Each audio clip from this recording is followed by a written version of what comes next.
দেখো সবার মতন আমিও চেষ্টা করলাম, রাম লিখলাম। এই যে সমুদ্রের জলটা চলে যাওয়ার পরে এবার দেখি এখানে জলটা আসে কিনা। তবে অবিশ্বাস্য ব্যাপার যে সত্যিই জলটা আসেনি, আমরা অনেকক্ষণ ওয়েট করছিলাম।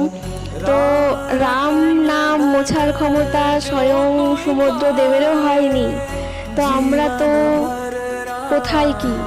তো এটাই বোঝা গেল যে জীবনে বাঁচতে গেলে রাম নাম ছাড়া আমাদের উদ্ধার নেই। এই একমাত্র ভরসা যে রাম, যে কৃষ্ণ, এর ছাড়া আমাদের কোনো উদ্ধারের কোনো জায়গা নেই।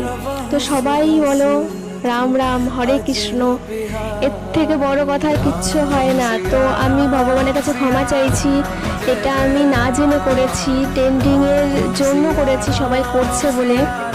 এটা মুছতে হয় না কি করতে হয় আমি জানি না। আমি কিছুক্ষণ পর যেহেতু মুছতে পারিনি, নামটা মোছার ক্ষমতা আমার নেই, তো আমি কিছুক্ষণ পর যখন ঘুরে আসলাম 15-20 মিনিট পর, তখন দেখলাম উধাও, নামটা কোথাও নেই। তো ভগবানই এটা নীলাখেলা দেখালো পুরীতে গিয়ে। পুরীর জগন্নাথই হয়তো এটা জীবনে ভালো কাজ করেছে কিনা জানি না, তবে জগন্নাথ মন্দিরে গিয়ে যে এমন সুন্দর দৃশ্য দেবো কখনো ভাবিনি। জয় জগন্নাথ।